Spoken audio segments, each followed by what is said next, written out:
Ching! Oh, ganito ako kung paano lumipat sa wheelchair. Kita aja rupak.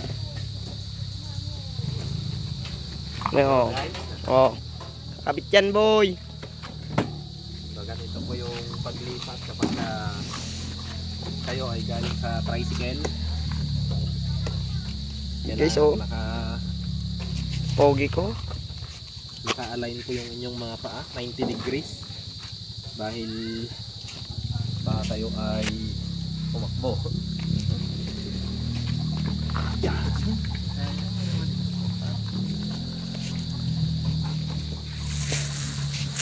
Pero kailangan siyempre ng medyo malakas-lakas na braso dahil kung hindi nyo mayangat, tiyak, aksidente yung inyong sasapitin, dagdag injury.